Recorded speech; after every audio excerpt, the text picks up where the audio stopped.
What's going on with y'all, man? Welcome back to the PSN Commanders Network, to the Protest Sports Network. It's your boy Tone, aka Tech. We're back with another video. If I get to an ADT, you go to God for God's right now. God's will be doers. And pay way for all the people that lose and improvement to Dayville. We're here about the Washington Commanders. Lou will be in about 2 minutes, so just give Lou a moment, and he'll be here. But before we let him in, let's go ahead and talk about. If y'all didn't catch the verse of the day, go check out Colossians chapter 3, verse 23 through 24. I already said that in the video I made earlier, so I want to reignite that. You can go check that out on the last video. But we're talking training camp tonight. Winners and losers through training camp so far. Uh, Players we'd like to see so far in training camp. We'll talk about that tonight. The joint practices coming up. We'll not really preview them, but we'll talk about them kind of briefly. And then we'll talk about, the preseason and guys that think they need to have a good preseason and guys that you think they already have established roster spots. So we'll talk about kind of more of a roster breakdown type of thing. But yeah, man, waiting for Lou to come in. Once Lou come in, we'll really get started. But thank you guys for pulling up tonight. And when it does pull up tonight, I very appreciate that. And shout out to Lou before he even gets here. Shout out to Lou and Juan Gotti. They were big endorsements today of my channel, my platform today. I very appreciate them.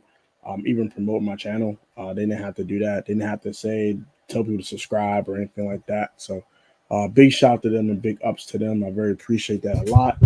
No pun intended. I have a channel called A Lot. But also subscribe to my other channels you haven't done so as well. Life of Tone. It's a little too bright. My fault, y'all. But yeah, subscribe to Life of Tone channel for all your reactions and storytime videos, as well as anime talks and street scores. And also subscribe to the A Lot of Fashion channel. It's a new channel I already started recently. Have a couple videos out already, about 10, 12 videos out on that channel. It's all about fashion topics and men's streetwear. So if you're in that type of stuff, go subscribe. We appreciate that. We're waiting for Lou. He said he'll be in a couple minutes, so I'm just stalling for time, as you guys can see here. But so there's no cap in my rap. Here he is. The man, the myth, the legend. Oh man, your man. Everyone's man. What it do? No, Lou get the special intro when he come in here.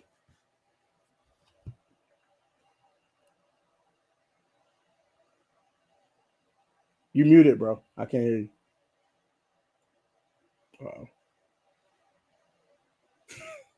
Well, as Lou is getting that together, hope y'all having a great night, man. You're muted.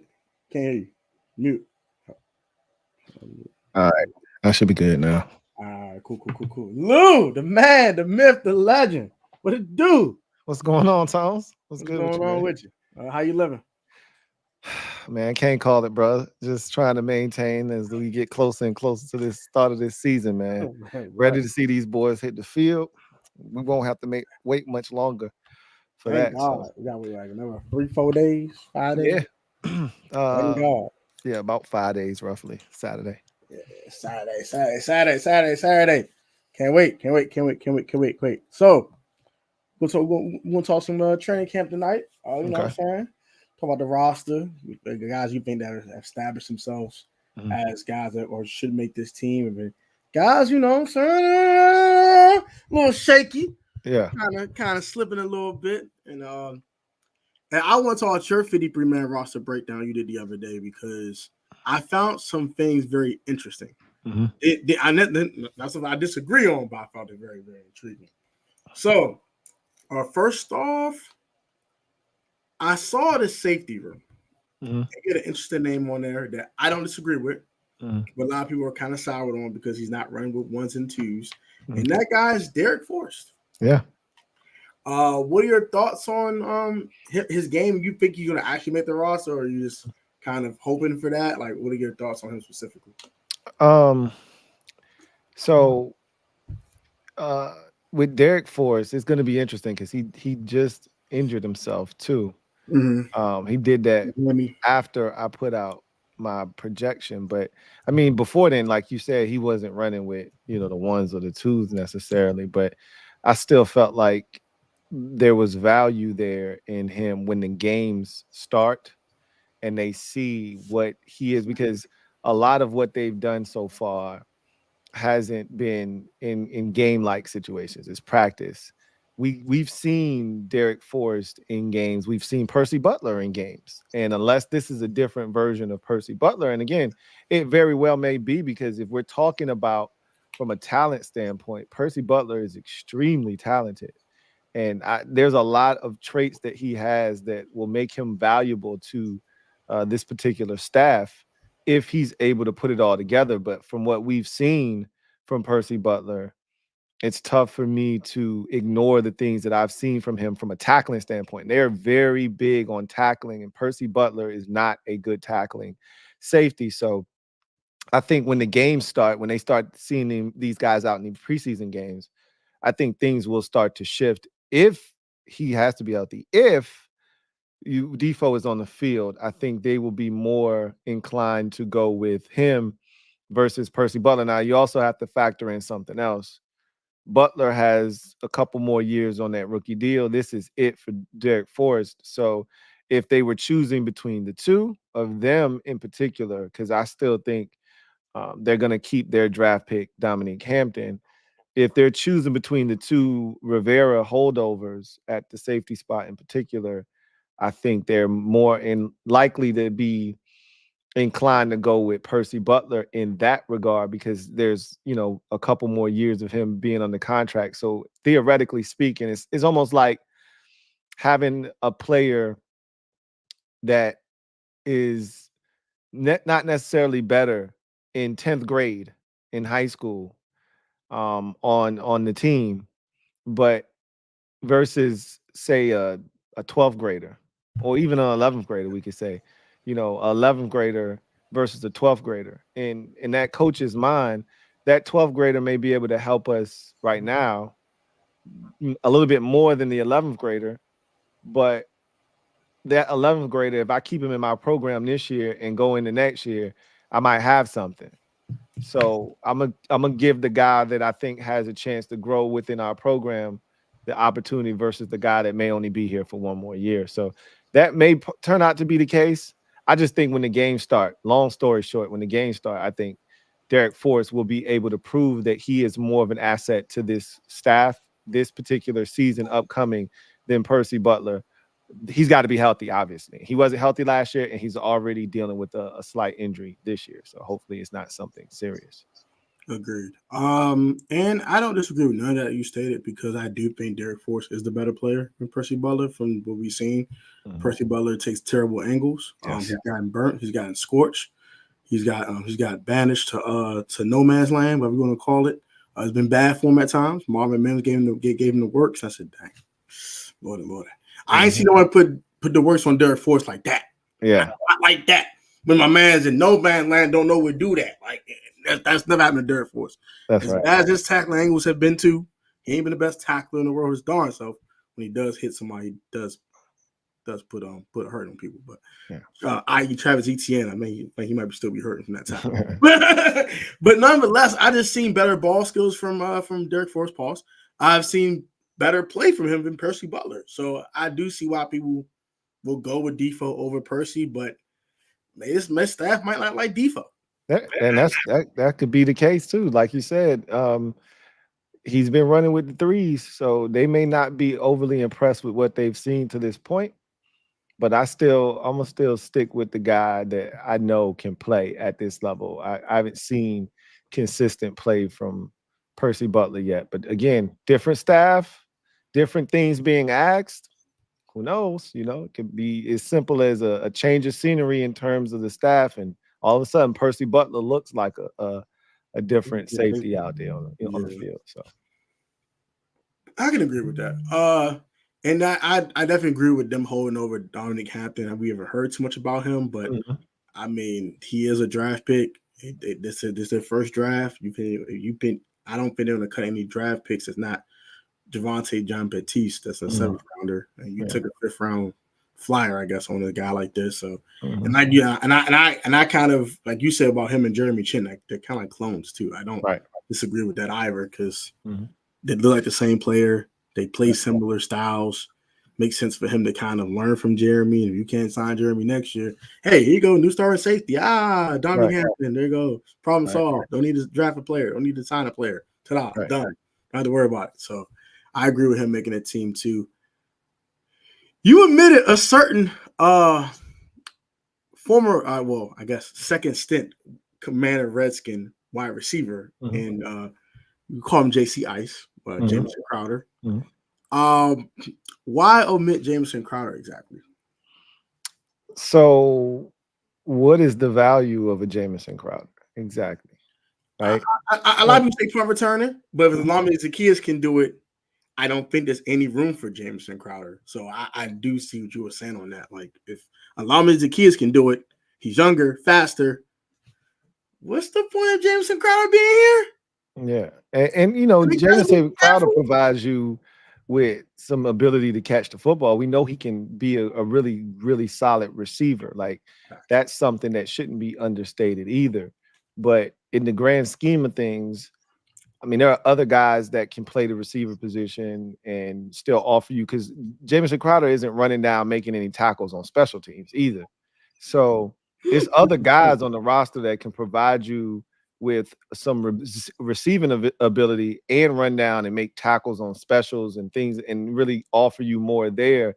If Crowder isn't returning punts, then his value isn't as great. That was really the only reason he was here last year to begin with, and then he, you know, ended up seeing the field and playing a significant role as a receiver. But his main purpose for being here last year was because he was a punt returner, right?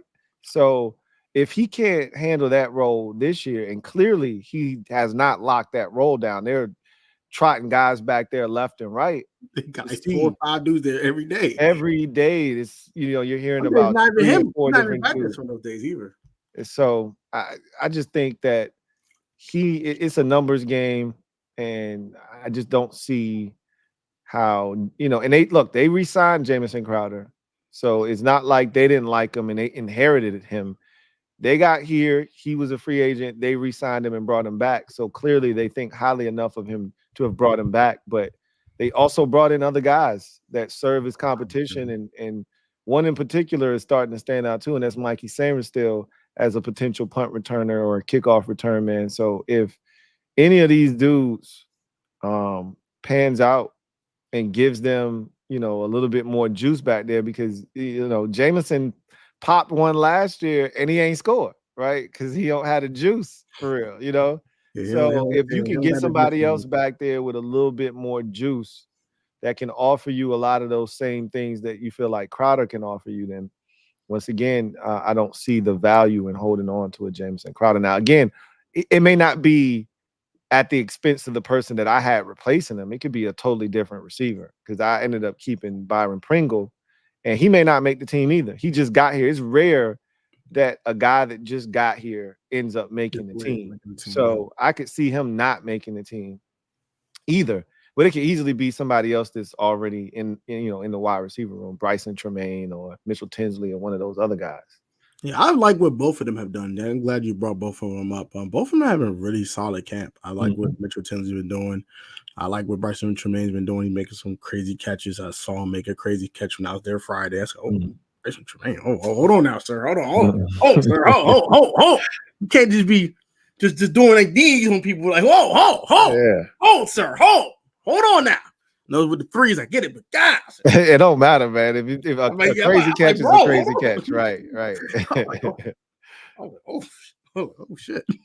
I was definitely dumbfounded. I said, Bryson Tremaine's had a really good camp. I like it, and I was there the same day with my man Bayou Kelly got his ankle shaken out of his sockets. He's been getting cooked. When I talk about cooked, this man has been cooked all camp long. It's bad. It's so bad that the beat reporters are like, man, I don't even want to mention this man's name no more. Every time somebody's doing them dirty, it's him. I seen they put a clip. I was like, first of all, they ain't even have to put that man. Like, don't put that clip on socials, right? I know you bigging up Mitchell Tinsley and all, but like, this man fell down on the play. Looked like he was trying to lose a ACL, and Tinsley gets open for the catch, and he turns around and looks at him like, "Bro, where you at?" You know what I mean? I'm like, "Oh man!" But that's not the first time Caillou Blue Kelly has been baptized like that in camp. Yeah, it was bad. I saw that one in person. I said, "Oh my god!" I said, Oh, "No." man. Then Jalen Moore said, "No, that was forced." No, it definitely was not forced, bro. Chill. Leave Mm-mm. that alone. Don't put that on a man. Don't put that on Leave the E-Man. man alone today, man. What him this time? Stop. It was 36. I even know the name. I said, is it Caillou B.U. Kelly? I guess it was. Yeah. But I was like, bro, God, getting rough for him. I feel bad for him. I don't think he's gonna make it past Saturday, but none of my business. I trim it down to 85. I think he's out of here. But that's look, if they end up signing one or two more dudes, because you see what they've been doing here of late, having to figure out certain things, bringing in an extra kicker. They're doing the load management on Jonathan Allen and Johnny Newton. So they brought in Taylor Stallworth. So you never know. They might, feel the need to do that at a different position after the first preseason game. And he might be the first on the chopping block. We'll see. I mean, he been getting fried. I wouldn't be mad. You gotta do, bro. You can't be out here just getting baptized by fire every day in practice. Got to keep a roster spot. That was bad. That was really bad. But nonetheless, I like what Bryson Tremaine and Mitchell Tinsley have been doing in practice so far. I want to see it transfer to a game. We saw Mitchell Tinsley had a good preseason last year. He was letting him up in that last preseason finale. Right. Got him a roster spot. Got him on the roster. So I hope he can do that again. And I had a pretty similar wide receiver room. I think 4 spots already locked up for real between Diami. And Diami Brown, as Louis said on his show, I'm gonna give him a double up. I'm sorry for my video. Say you ain't gonna make the team, bro. I'm sorry. Don't come me sideways. I don't even Diami Brown stands trying to slap me in my face, run up on me during when he's preseason. Chill, okay? I'm sorry. Forgive me, okay? Okay? Sorry. He's making the team, obviously. So with Diami and Jahan, Terry, of course, and Luke, they're all making the team. And I like what Alonzo Zaki has been doing. Goodness gracious. He gets a bomb every day, I feel like. It's like every day I see Alonzo Zaki's deep ball. Yep. He been 5 days in a row. He's been doing that at receiver, and we know he offers special teams value. So if the receiver part, and I know he could play the receiver position. He was on my radar for his ability to play receiver more so than special teams. Well, Dan Quinn knows him more as a special teams guy. And so at the end of the day, he's all but locked up a spot for me at this point. So too. At receiver, I think it's 5 guys already, spoken for in terms of receiver position. I think it's 1 spot available, and you got about 3 or 4 dudes vying for that 1 spot. I agree with that. Yeah, Bryson Tremaine, Mitchell Tinsley, whoever you want to put there, have been there vying for a spot. I agree. Byron Pringle, Jamison Crowder, if those guys fight for that last spot, I agree with that. And I saw you and kept Mariota and Jaden Daniels. I agree with that too. I think Sam Hartman, if he were to be released, either he'll go to the UFL, which I doubt he would do that, or because he got drafted by the Burnham. That's right. So I think either he'll do that or he'll be fine. He'll be stacked on the practice squad. I don't expect Sam Hartman to be picked up by anybody super immediate. We know his hair looks nice and all, but I don't think it was like, oh my gosh, get the guy with nice hair. Hurry up, Sam Hartman. Let's go get Sam Hartman. If that were the case, somebody would have spent the draft pick on him. You know what I mean? Yeah. Or someone would have picked him up in priority free agency before we did. So we had to pay for him. Now he wasn't cheap. We went and got him, and we spent a little bread on him. But I think they view him as the backup of the future. And in order to get him here, somebody, because I'll wait, because somebody had a comment, and we're gonna address that on the show later on tonight. So go ahead. Of course, understandable. But yeah, I know a lot of people. I brought it up. I was like, yeah, I don't think Sam Hartman's gonna be on that 53. Like, oh, he might go to the Burnham Stallions. Okay, he's not gonna make as much money playing the UFL. He playing the NFL, being a 3rd-string quarterback. He don't have to do nothing but sit and be inactive for almost every game day and make $1 million. Why would I sit in Burnham Stallions playing football, getting drilled by these down defensive linemen for $250,000? I made 4 times the money, and I see him just like this. All right, Jay Bruce touchdown. That's cool. All right. Marcus, whatever. Okay, cool. Oh, my turn. I got to come to a preseason game real quick. All right, cool. Like, it doesn't make any sense to when you're already you've got one foot in the door. Even if you're on the practice squad, you got one foot in the NFL door. If you completely leave the league to go play USFL or whatever it's called now, UFL football. Football league. You're now out of the league, and now you got to hope somebody sees what you're doing. If you play well, I mean, there's no guarantee you go there and light it up. Yeah. But, you got to hope that you go there, light it up, and somebody feels like giving you another shot to get back into the league. You already got a foot in the door. Why would you leave that opportunity and risk not being back in the NFL? If you can stay, if somebody wants you on their practice squad, you take that all day, every day over being a starter for, the minor leagues, essentially. So, agreed. He's not going anywhere. I completely agree with that. I'm like, there's no way he's going to go to. And who wants to live in Birmingham? Not me. I think I'm not going to talk about Birmingham. I mean, not like it's a bad city. I was like, would you rather live in Birmingham or DC? I'd rather live in DC. I do that. Yeah. That's what I'm saying.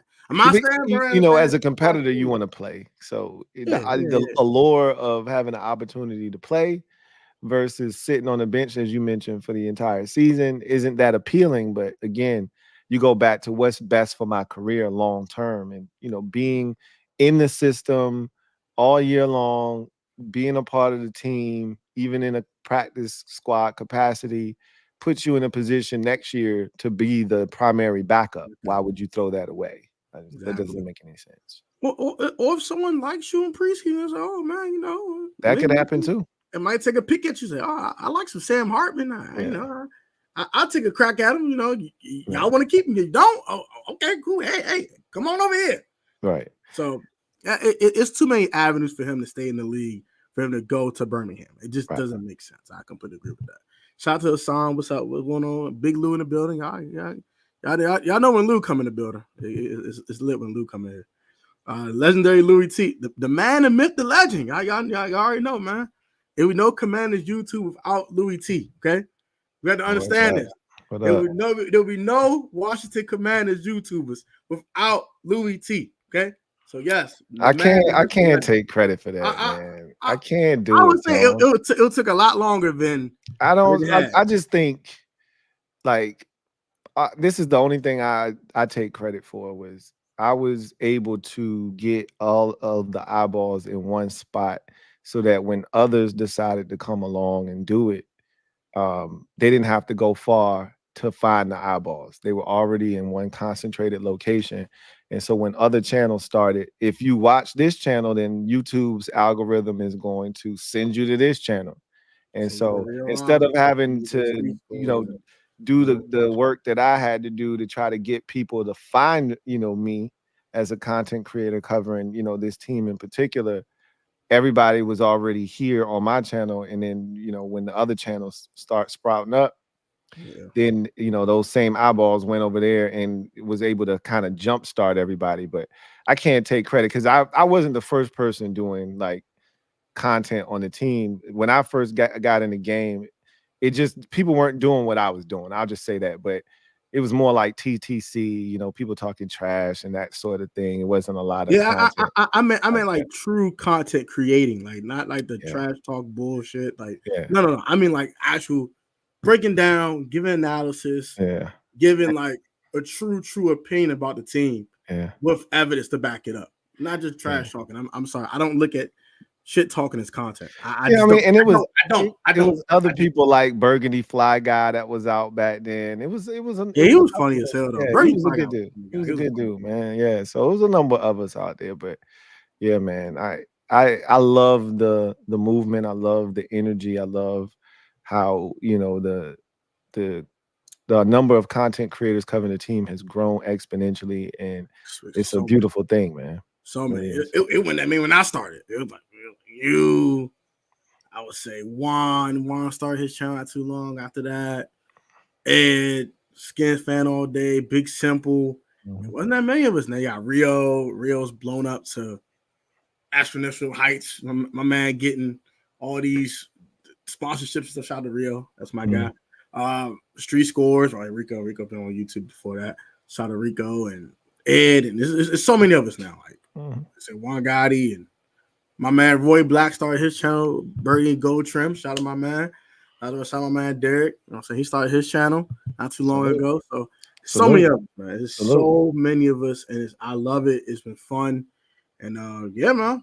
I'm starting for like an OG. It's been 5 years now. So look at you. It's starting like an OG now, yeah, man. look at you in the locker room, one of the veterans that everybody looking to for advice, man. Look at you turning into a vet. Hey man, hey man, hey, I appreciate it. I'm like, hey, they like, hey, I'll start a channel. I'm like, you asking me? Yeah, you the vet now. You the OG in the locker room now. Yeah, they asking you now. I appreciate it, though. I love it. Definitely love it. It's been a fun experience. Like I really said it the other day. I said, "Hey, we've been doing it for 5 years, bro." And I enjoyed every single second of it. I wouldn't want to do nothing else for the world. It's been too fun. It's been too fun. Top up with y'all, collabing with you. I never thought it would ever happen. First and foremost, I started. I said, I ain't gonna, Lou ain't gonna hop on this channel. This channel too damn small. Lou ain't hop on this damn thing. I try to always remember where I started from and how it felt when I tried to get somebody to come on my channel and they shitted on me. And I said, if I ever get to that point, I'll always try to be able to, be on people's channel, help bring awareness to their channel, help them grow, and do whatever I can to pay it forward. You know what I mean? So I definitely if I got a relationship with you, I'm gonna definitely do whatever I can to try to help you out. So that's how I remember yesterday. I remember just throwing the camera like it's yesterday. You like, just do it. I'm like, right. I'm like, Lou, what you mean just do it? Like, you got thumbnails and the shit. None of that stuff matters, I'm like, man. bro, just do it. I'm like, all right, Lou said do it. I'm gonna just do it, bro. That's history. That's history. Louis is that dude. Shout out to Robbie. Appreciate your comment, bro. Appreciate that. Keep pushing. Where your face on Jamin moving the defensive end? I don't think it's full time, so we'll start with that. But I think he's just trying to carve a niche for him. I don't think he'll be here next year. I just don't see it. I don't see him getting resigned here. I think this is it for Jamin here. And they're just trying to find a niche and try to find a role for him. You got Bobby Wagner and Frankie Louvu. It's hard to find a role. You got two dogs. One that's about to be an absolute animal. I really think Frankie Louvu will have an all-pro season. I really believe that. And then Bobby Wagner still Bobby effing Wagner. Not as fast as he used to be, but still Bobby Wagner. So it's hard to find a role for a Jamin Davis. He got two dogs. But I like them trying to do it. I like them trying to do something. Like, hey, man, let's try your edge rusher. You was good at blitzing quarterbacks. Let's see if we can get you to get in a 3-point stance and go get a quarterback. And it's been a little shaky, but what are your thoughts on it? I think, like you said, they're trying to see what else he could offer. Like, is there another skill set that hasn't been tapped into that the last group might have suppressed instead of trying to bring it out of him? So, they wanted to attack all of his attributes and see if there was something more there.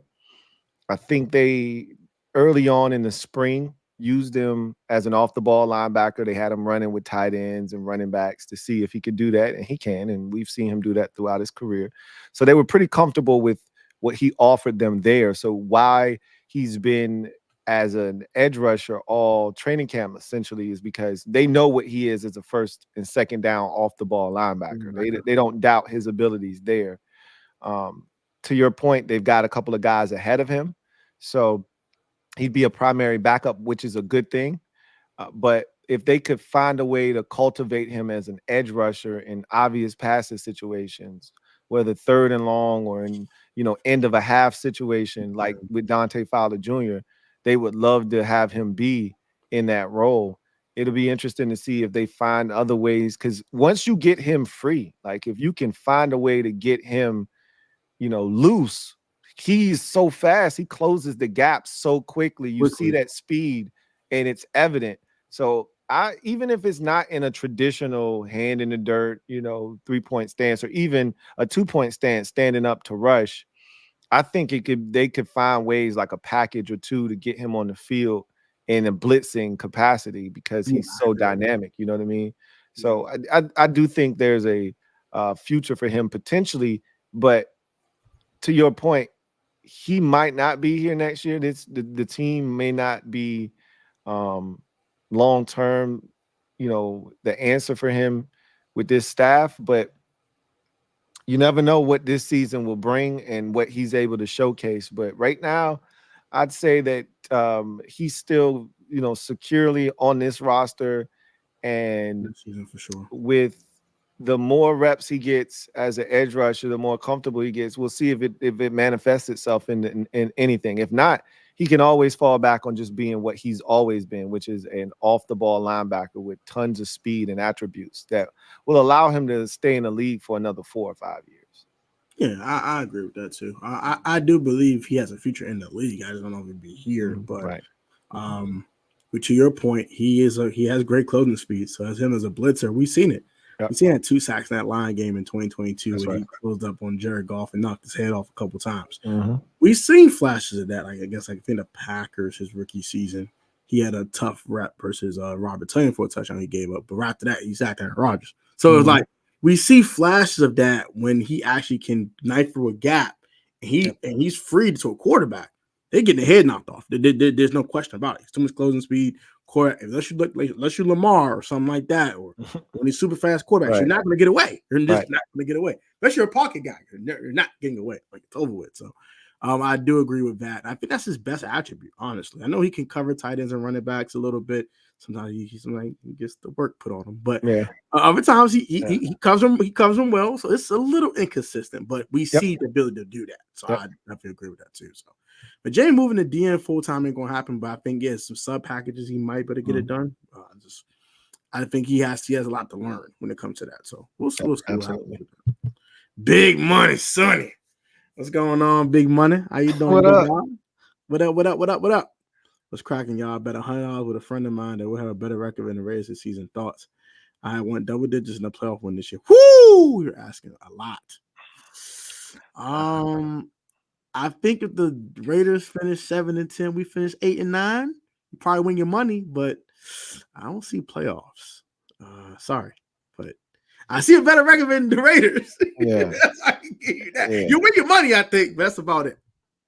Yeah, I don't know about the Raiders quarterback situation is a mess. So that's where you have an advantage. They play in a tough division like we do. So that's another, good thing for you in terms of getting your money. But I mean, they're in a similar situation from this standpoint.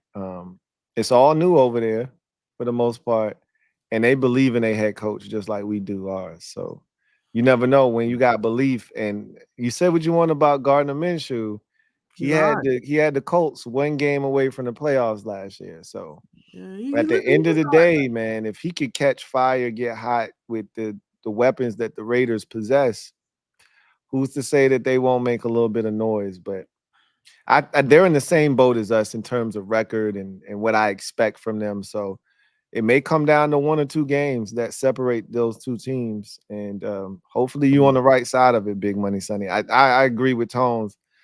I don't know about playoffs and double-digit wins and all that stuff, but I'm hoping for it. I hope you're right, man. I hope that's what we get. But that ain't what I'm predicting. Yeah, I had a video when I said that this team does give me 2012 vibes, but I don't think it's to a point where this team's going to definitely win double-digit games. Yeah. I mean, even that year we weren't expected to do it, and then we were 3-6. Remember, and won 7 in a row. So it was 7 straight years to get exactly. There. So I mean, that one wasn't even expected. So we'll see. Yeah, that definitely wasn't expected because we started 3-3. We lost 3 straight, had the bye week, and then Robert just caught fire, and it's like, oh my gosh, look at this guy! What the hell? Like he just lighted the whole league. Like he was having flashes before that, but it wasn't that. Like he wasn't throwing 4 touchdown passes in a half versus Dallas, and 4 touchdown passes on Philly's head top with 1 to Santana Moss in double coverage. You like, God damn. Yeah, he was. I mean, it's crazy when you go back and watch some of those throws from 2020. Man, he was a confident quarterback. It's just amazing what happened to him after that. but he was so confident in those throws. Like those weren't easy throws. Those weren't throws that a lesser quarterback could make. He looked the part of a number 2 overall pick.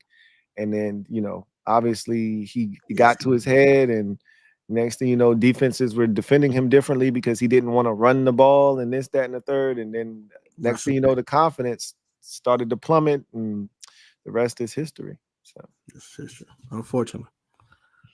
Rep 100. What's going on, Tommy T? What's going on with you? Great best. I don't believe this team with Aiden O'Connell is a quarterback. Yeah. It could be Gardner Minshew. It might not necessarily be probably going to be. It's probably going to be Gardner Minshew starting. Yeah, I've been with Gardner Minshew. I don't think it'd be Aiden O'Connell. I would like to see Aiden O'Connell play. That'd be cool. Yeah, I mean, he did okay last year, but all right. They brought in Gardner for a reason. And they gave him a little piece of change. They ain't they brought him in to start. They didn't bring him in. They brought him in to start. So, yeah.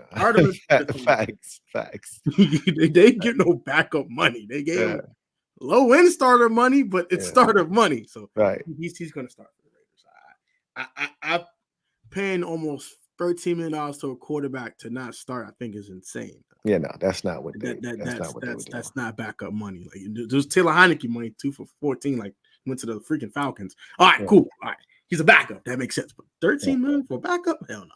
Right. No. Gardner Minshew starting for the Raiders. No.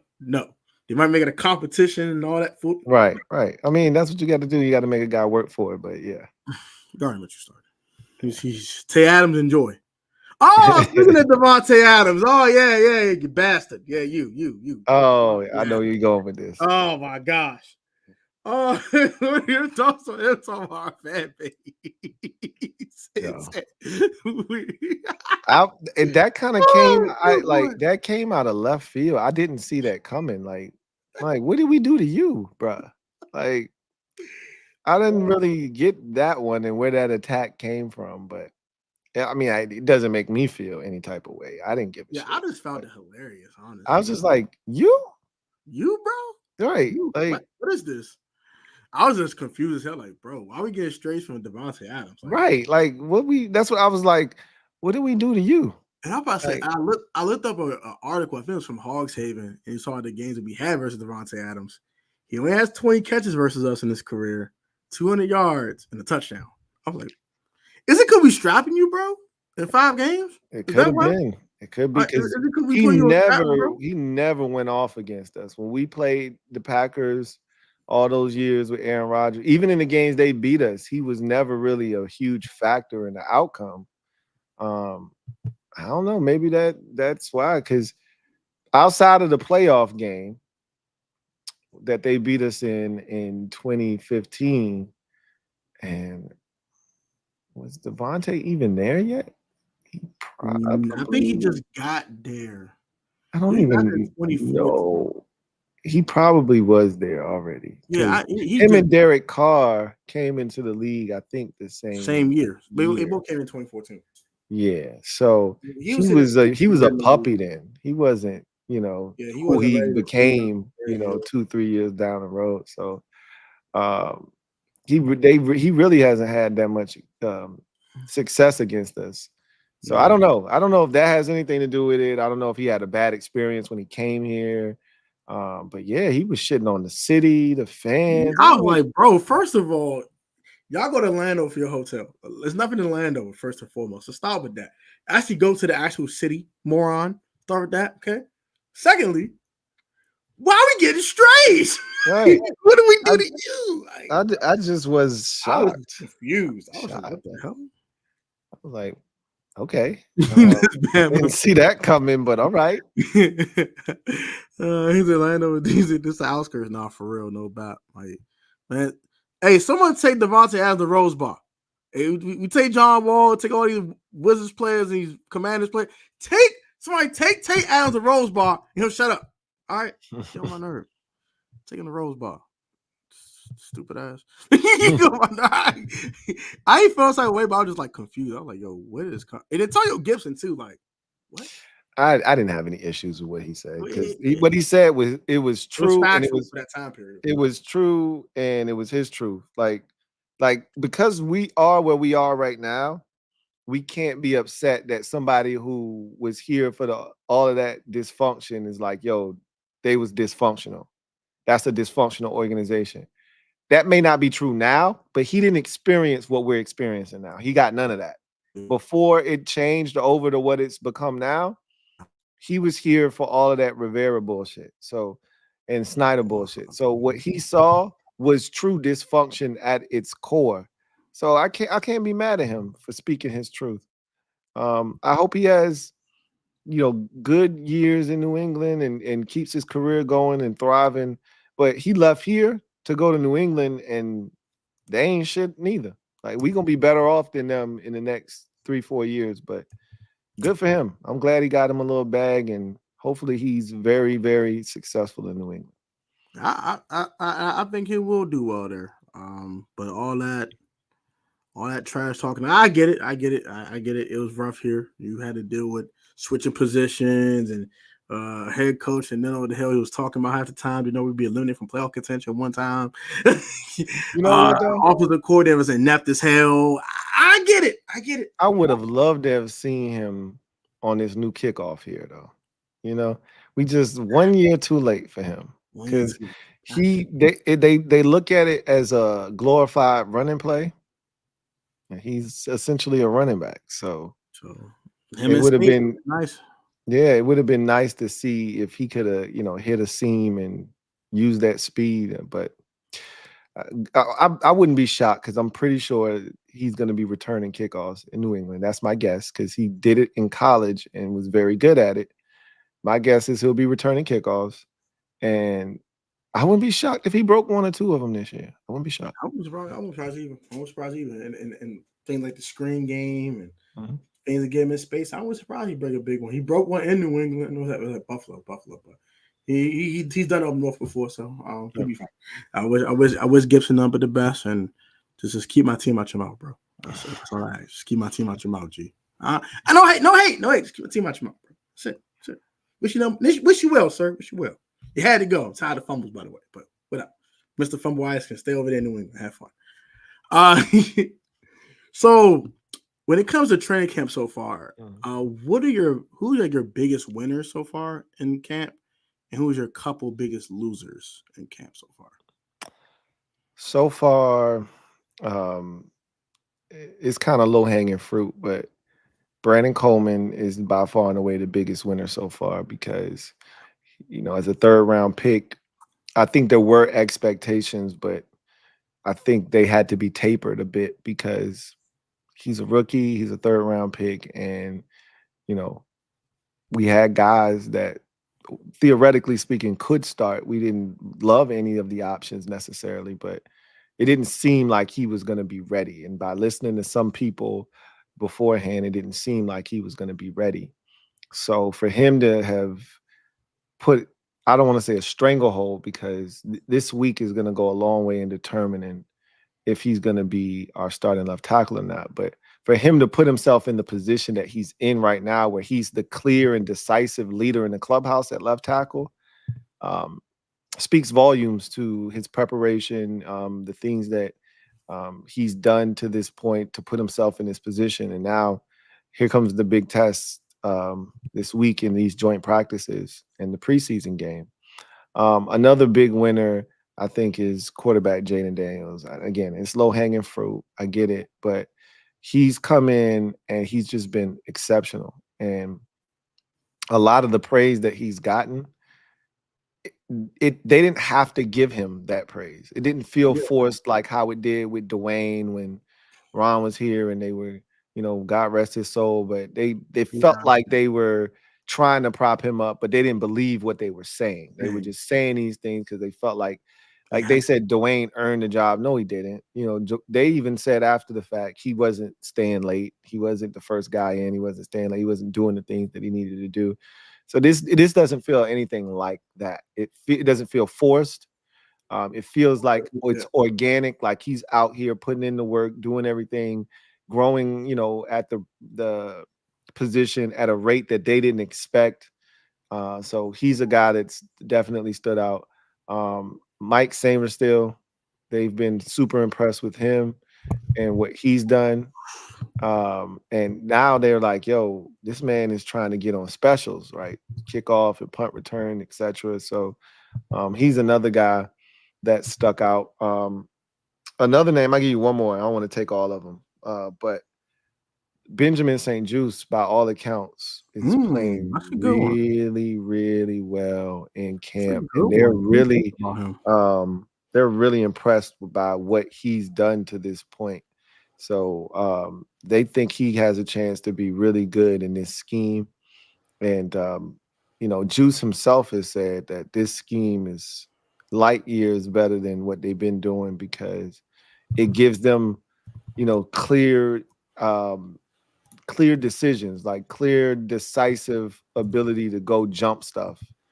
And he's like, the other defenses were a bit, complicated, and you had to try to worry about trying to take away too much stuff. He's like, with this, they like, yo, go jump the post. If they run it out, that's on us. But I'm telling you, jump the post. And so he's like, I don't got to worry about nothing else but jumping the post. If they do something else, they told me to jump the post. So it is what it is, right? So I love the mentality. And so I think that's another guy that I've been really impressed with thus far. Well, first off, Mikey Sanders, still, I wanted him since I saw that run in the national championship for the Wolverines. I said, this dude is just physical. The dude plays bigger than his size. Pause. He's just a dog. Like he's a dog mentality. He's picking things off. He said, "Give me the ball. You don't want it. It's mine." Y'all here peanut punching all type of shit. He's just been a dog, and I've been enjoying it. I watched the tape before we draft him. I was like, we gotta have this guy. I don't care. We haven't had a nickel since God knows when. Probably Kendall Fuller's first stint here. Yeah. He had a legit nickel since. Mm-hmm. I'm like, we need a legit nickel. Like, I know people's like, oh, we need to replace Forbes, and no. I said, we need a nickel. We haven't had one in almost a decade. Can we fix this, please? Right. The moment I saw Mike Salmon still, I was like, thank you, Jesus. I was like, yes, thank you, Lord. I was like, let's go. Yeah. He's a slot corner. You don't get the point. Move. People did not understand. Like, we just had not had a nickel that was worth a dollar. Like, we're putting Bobby McCain there, and this guy and that guy, and it was all just getting fried. All was getting cooked. Mm-hmm. All of them. All getting worked. All of them. Try St. Juice in the slot with his 6'3" having stuff. I'm like, why would you do that? He's getting cooked too. Everybody's getting cooked. I was like, oh my gosh, we need a nickel, bro. We need a nickel. So I was so excited about Mikey Sanders still. So that was one that was like probably my most exciting draft pick outside of Jaden, of course. But so I agree with him being a winner. I would say Tyler Owens, the undrafted free agent safety out of Texas Tech. The dude is like a freaking animal. my man, like an anime character with dreads. Like he don't look real. Like, did you see him when you went out there? Did you see him? Yes. Did he look huge? Pause. Pause. Dude, and like he was human. I was like, Tyler was good. He like, was good. Oh, bro. God dang, bro. Man, like arms like these. I'm like, what? I said, yeah, bro. That's what I heard from a lot of people. Like that dude. Bro, you're an animal, bro. Ridiculous. You're different, sir. You're different. Yeah. He picked the ball off, and I think in the reps versus the twos, he jumped that route immediately. There was no hesitation. There was no nothing. It was just my football. Sorry, get out my way. I was like, dang. He made Marcus Rosen Jackson look like a little boy. And I was like, this boy hit different. He different. You got it, bro. You got it, bro. You hit different, bro. You're different. You're a different character, bro. I don't think you're a real human, bro. You throw me off. Like, he's ridiculous. So I would say he's a winner. You already said Mikey Sanders still. You already said the obvious ones. Jahan Dotson, I think he's another big winner too. Like it's like he's trying to get his footing back. So he's trying to get his mojo back from his rookie season and not this sophomore slump. We only had 2 good games. I was worth a damn, and he was struggling with physicality at the line of scrimmage and getting bullied. Rick Woolen really bullied him last year. That was bad. That man put him in a blender. Jahan like a little boy to him. It was bad, but it seems like he's handling that physical play a little bit better now. I see him kind of like, get off me. Stop playing with me. Let me run my route. Get off me. I'm like, yeah, okay, John. Yeah, there you go. Said to stand there like can't move. I'm like, that happened too much last year for me. So I'm seeing him handling that a little bit better. Yeah, for me, at the end of the day, that was one of his weaknesses coming out of college. Yeah. And so I don't know how much better he's gonna get at that. That doesn't bother me. Like, find ways to get him free releases, put him in stacks and bunches, send him in motion. There's ways to avoid him getting jammed and hemmed up at the line of scrimmage. If you know that's something he doesn't do well, then don't put him in positions to have to do that often. I'm not telling you that every play it's got to be like that, but you see what the Dolphins do with Tyreek. They move him around because in that playoff game against the Chiefs, your boy jammed his ass to the moon. Like, Tyreek was even joking about it on social media. He's like, that man, he blocked me all the way to Cancun, right? Like, it was bad. Like, if you know a guy struggles with that, like, don't put him in those situations constantly. So, I think Jahan has a lot to prove, and I'm hoping that what we've seen or heard from him in camp thus far kind of carries over into the, regular season. Yeah. Now I'll say Brian Robinson Jr. is another big winner to me too. He looks spry. Like, he looks more spry than his rookie year after that unfortunate incident that happened 10 minutes from my house. That was crazy, but none of my business. But yeah, he looks like he's back from that finally. Like, you can see the explosion, you can see the burst. He was a lot faster when he did his rookie year or even last year. And it's like he got a little wiggle to him now too. I was like, oh, B-Rock got a little wiggle to him. Hold on now. Hold on, sir. He ain't as twitchy as Austin Eckler, but got a little wiggle to him. So I'm like, okay.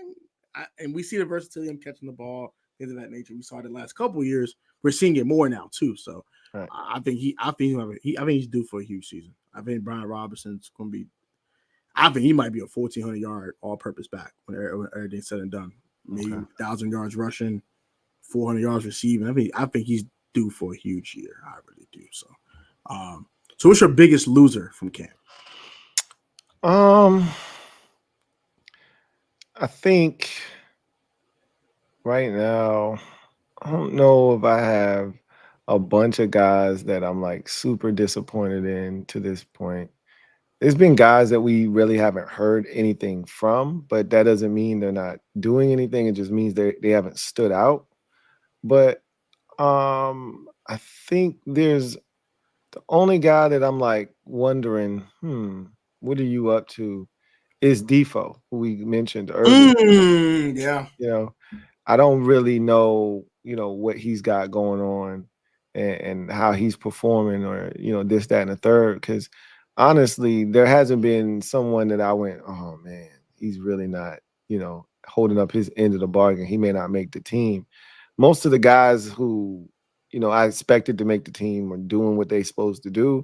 And then kind of the rest of those guys, they just got here. So the expectation wasn't through the roof, like that they needed to come in here and kill it. So of the guys that returned and are holdovers from the Rivera regime, I'd have to say Defoe right now is really interesting that, he's not getting the type of reps that I would have expected. I would have expected him to be the first safety by now, but I still think there's a chance that that'll be the case. But I expected him to be the first safety off the bench, and right now it doesn't seem like that's going to be necessarily the case.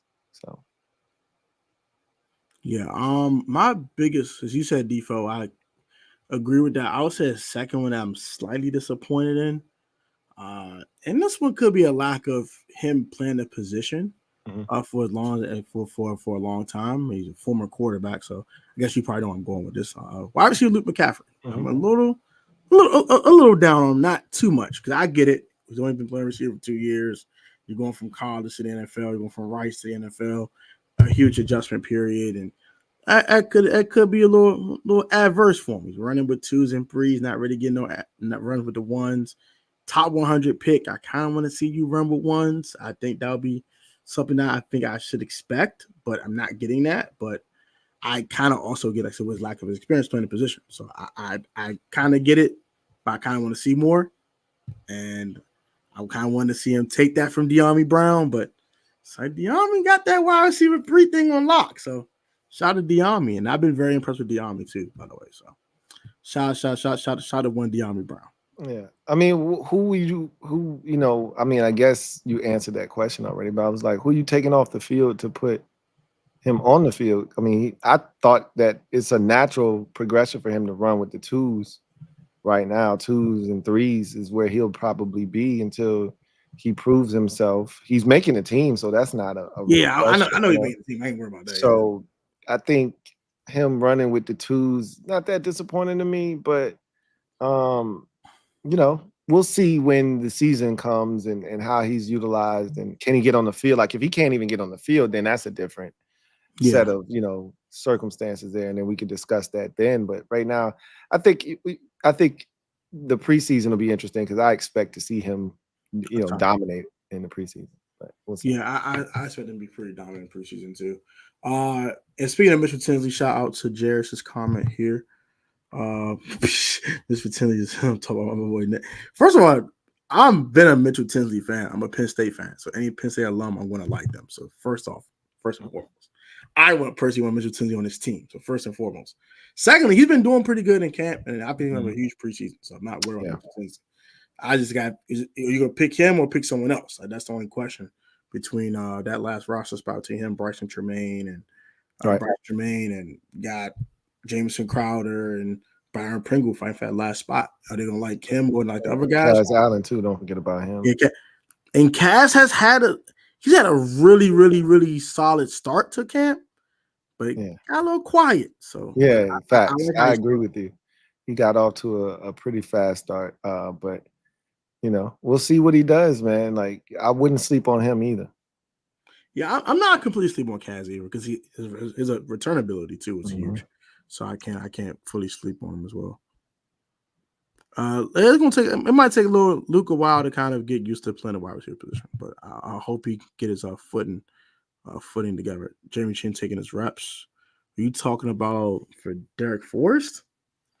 I mean, they bought Jeremy Chin to start anyway. I don't know why people even brought that up. They bought him here to start. So yeah, even though he's on a 1-year deal, they bought him here to start. Kaz ain't making a team. Never know. If he go out there and bust a couple punt returns for touchdowns, I bet you say, "Oh, Kaz made the team now." You can't say that. Can't say that. We don't know what's gonna happen, but more likely than not, he's not. But more likely, I wouldn't. That sixth and final wide receiver spot is up for grabs, and it's anybody's guess as to who's gonna grab it. So yeah, I wouldn't count. I'm not. I don't think he might be the longest shot of them all, but Jamin Davis is on the roster. I wouldn't count him out, but I think he's the longest of the long shots at the receiver position. But I wouldn't be shocked. Like if they needed to cut a guy to bring somebody else in here, I wouldn't be shocked if it's like Caillou Blue Kelly or Jamin Davis or somebody like that. But if you're here and you're in camp and you're a receiver, hell, you already know how I feel about Marcus Rosemy, Jack Saint, but he's here, so he's got a shot. Yeah, I think one got a legit shot. Bryce Tremaine got a shot. I think one guy got a shot. But I think it's going to come down to 3 or 4 names. I think those names are Tremaine, Tinsley, Crowder, and Pringle. And you might can throw Kaz Allen in the mix. Let me ask you this: you went out there, right? Yeah. Did you see Chigozie Anuzium out there at all? Did you hear anything about him? Did you see him? I didn't see him at all. He might have had a couple of reps with bird stringers. Yeah. I didn't really see him. So he's going down the path of a traditional undrafted dude. Okay. Yeah. That's all I needed to know. Yeah. I think I hadn't heard nothing. I've been trying to hide him, honestly, because it's something Joe Witt want to throw him out there. It's like, I ain't gonna throw him out there today. Like it's kind of one of those, like, I'm not trying to throw him out here. For some reason, I don't know why, but he didn't get any burn. Okay. I don't know. But but your man Kelly was getting all the burn and getting burnt up. So I guess they're trying to hide him. That's the only thing I could think of. All right, so we got a couple of questions for you specifically. I know you probably got to run in a little bit. Yeah, about 10 minutes. I gotta get out of here. All right, cool. I got you. Understandable. Jordan McGee's camp has been amazing. He's playing. He's been playing pretty good ball, especially in the run game. He's been great in the run game. Question for Lou: you think Ayuk is worth a $30 million contract after DJ Moore's deal?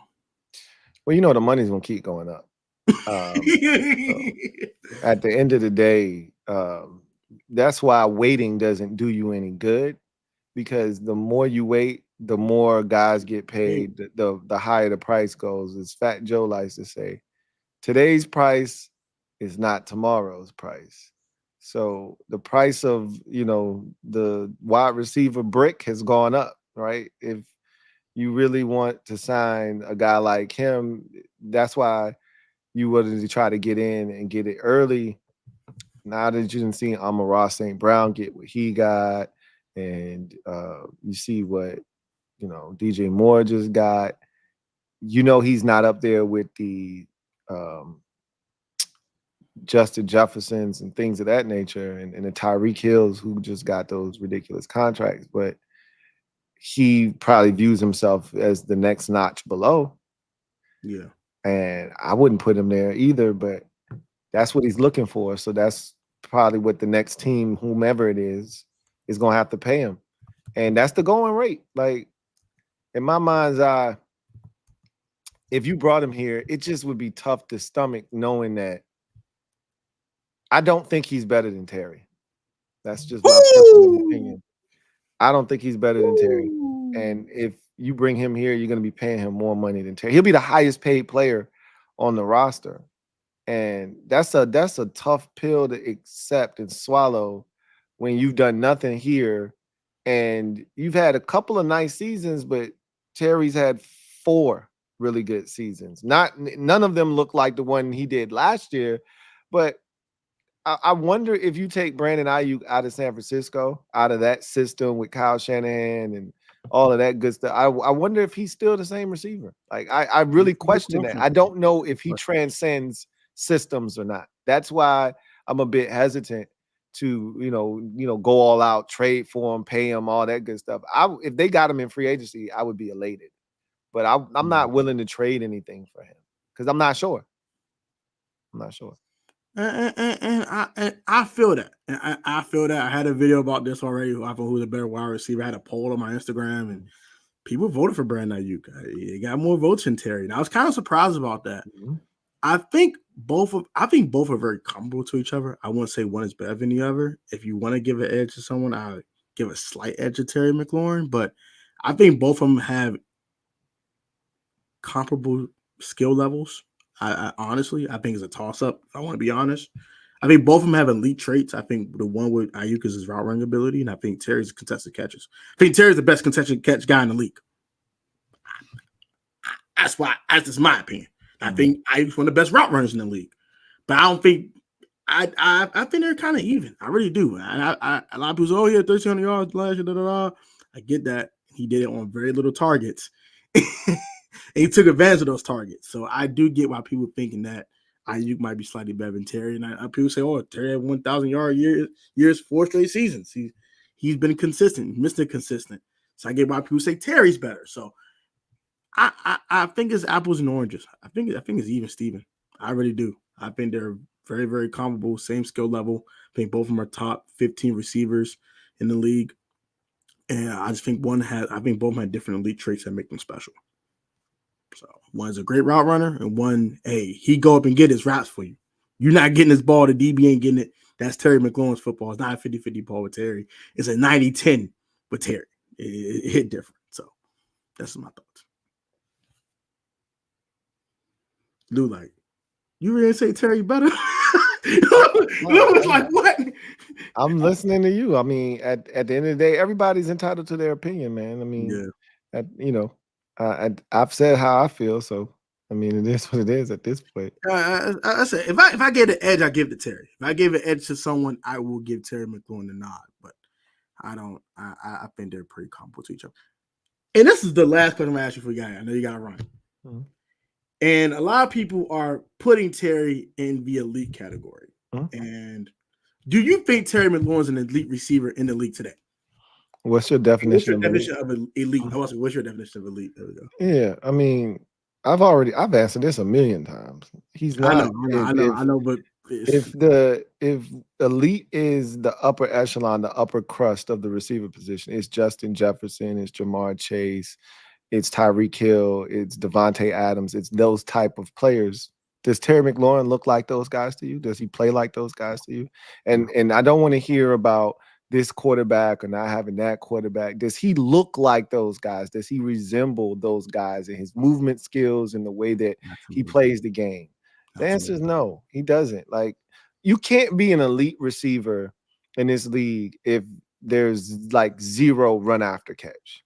Like, Terry's been talking about, trying to get better at run after the catch for like 3 years now, right? Like, I think his best time run after catch was his first 2 years in the league. It was specifically his rookie season. He was crazy after the catch, like in terms of just speed and beating angles and things of that nature, his rookie season. But at the end of the day, Terry's a really good receiver. That's what I've always. And then people are gonna, that are Terry stands are gonna be like, no, he's better than you giving him credit. He's better than what you saying, and you ain't giving him enough credit. He had to play with this guy and that guy and this guy. And I'm like, that's cool. I mean, I respect that. But at the end of the day, I know what my eyes have seen. I know what it looks like. And Terry's a really good receiver. But when it's all said and done, he's not elite. He's really good. I don't think he's one of the best 5 or 6 receivers in the league. That's why that's easy. I mean, I just spit out 4 or 5 just now. He's not better than AJ Brown. He's not better than CeeDee Lamb. That's another 2 right there. Like, I mean, we could keep going. I've done this exercise so many times. There's no point of Q guy. Yeah. I just wanted someone else to say it because, like, I said, "Oh, Tech, you tripping? Oh, Tone, Tone, you tripping?" I'm like, all right, so. When the big dog of this community say it, don't come at me sideways, okay? I'm getting tired of being come at sideways. I get, hey, I love 17. I get smoked too, bro. I get smoked too. I'm not absolved from the smoke, bro. I get it too. It's all love. I don't mind. I don't mind. Yeah, I don't mind it either because at the end of the day, I'm gonna stand on it. I said, I think Terry's a hell of a talent. I think he's very good. I think you have elite, great, and very good. I think he's in between the great and very good. Like, he's 10 to 12 when it comes to receivers around the league. And that's just how I feel. He's not better than top 5, 6 guys. He's not JJ. He's not Tyreek. He's not them dudes. He's just not. He's not Jamar Chase. He's not. It's not that. Is he T. Higgins? Like, those are questions you guys to ask yourself. Is he better than Brandon? I've said that. To me, Terry is in that DJ Moore category where all of those receivers fit. I agree. So I look at DJ Moore, I look at Terry McLaurin, and I think they're right in that same area when you're talking receivers. And Ayuk is probably in that same category as well with those dudes. Ayuk, DJ Moore, Terry McLaurin. I think that's a perfect category. Yeah, that's a perfect category. I agree with that. He is. AJ Brown, like AJ Brown, I'll tell you what, the Philly been into my business. Oh my gosh. Okay. All right, bro. Hey, look, man, AJ was a dog in Tennessee too. Like, he just ain't get as many opportunities as he's gotten in Philadelphia. But AJ was a dog in Tennessee too. I'm not saying, I'm just saying, like, go look at what he was doing out there. He was a grown man in Tennessee. And if they threw it more, he would have been putting up, but he had a season. I want to say it was either his second or his third year where he's averaging like 20 yards a catch. So it was like 18.9. It was like, it was ridiculous, bro. So, like, he was a dog. He just didn't, and he had like 18.9 or 19 point whatever yards per catch on like 59 catches or some craziness like that. So he wasn't even getting a rock for real. So he was still eating. He just won't eating as good because he wasn't getting fed as much. But yeah, I feel, and I agree with that too. Like we said, older man grab brought Terry the ball. We talk Terry like that. Terry's not a problem. See, that's the stand stuff. We're just saying he's not elite. He's saying he's very good. He's a dog. We know Terry's a dog. He's a hell of a talent. He's just not those guys, and that's okay. And that's okay. Nothing wrong with that. Nothing wrong with that. Not everybody gonna be CeeDee Lamb. Not everybody gonna be AJ Brown. Not everybody gonna be Jamar Chase and Justin Jefferson. Not every if every receiver was like that, we wouldn't have echelons of receivers. We just have a bunch of 2,000-yard mode because I was scoring a bunch of damn touchdowns. So right. I know you gotta run, bro. So I appreciate you, Lou. Hey, no doubt, man. Anytime, I always tell you, you know how to get at me. I already know, man. I know you're in the DMV now, so I got to holler at you like in person, man. That'd be dope. Yeah, we gonna link eventually. Yeah, eventually, for sure. All right, no, you got my number, so you can shoot me a text and lock me in, and I'll go from there. All right, bro. Be easy, man. I'll holler. Already, appreciate man. you for having me on, like always, bro. For sure, keep bro. And keep doing your thing. Thanks, bro. Appreciate you, man. Keep being the light of our community, brother. All right, I'm gonna try, man. Take care. All right, bro. All right, man. Shout out to Lou, man. So I know he had to go, but that's gonna do it for tonight's stream, man. Shout out to all y'all pulled up tonight, all 34 y'all. So quick announcements before I get out of here. Quick announcements. So I don't know if you gotta check my community tab, but I'm gonna read this to y'all. Shout out to Jared for actually screenshotting to make my life a little easier. All right, so I forgot to let you guys 2 things last night during last night's stream. One is I will have 2 fantasy leagues this year. One that's free and one you have to pay for. That won't be $30 a person. You can send that to me through Cash App, Venmo, Apple Pay, whatever. Or just DM me on Instagram at Protest Sports Network or on Twitter/X at PSN042893. So you can go ahead and do that. That'd be great. Appreciate that. Both are 10-man leagues, so I wanted people to jump on it. The draft will be September 1st for the free league and August 31st for the money league. So please jump on that as soon as you can. That'll make my life a lot easier. I'm having a Protect Sports family meetup. That will be on September 23rd. So the game, the Monday night game versus the Bengals, I'll be at Walter Sports Bar in Navy Yard. If you're familiar with DC, Walter Sports Bar is on 1st and I think M Street. Don't quote me, but it's in the Navy Yard area. You can look up Walter Sports Bar. So week 3, I'll have that gathering. So if you want to pull up, please let me know.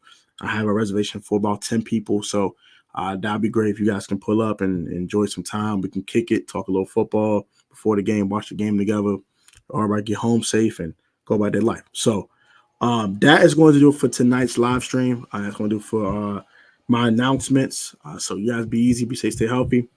Shout out to Mumbo Sauce, man. We don't call him Scary Terry for nothing. Nah, man, Scary Hours. You're a dog now. Well, get twisted. I love Terry McLaurin. I just think he's not quite elite. And that's just me. But yeah. I'll catch y'all next one. I'll catch y'all tomorrow for more content, more training camp stuff. Joint practice preview tomorrow. So I'll have that along with training camp recap of day 10 of camp. So I gotta be easy. Have a great night, and I'll catch y'all next one, man. Peace.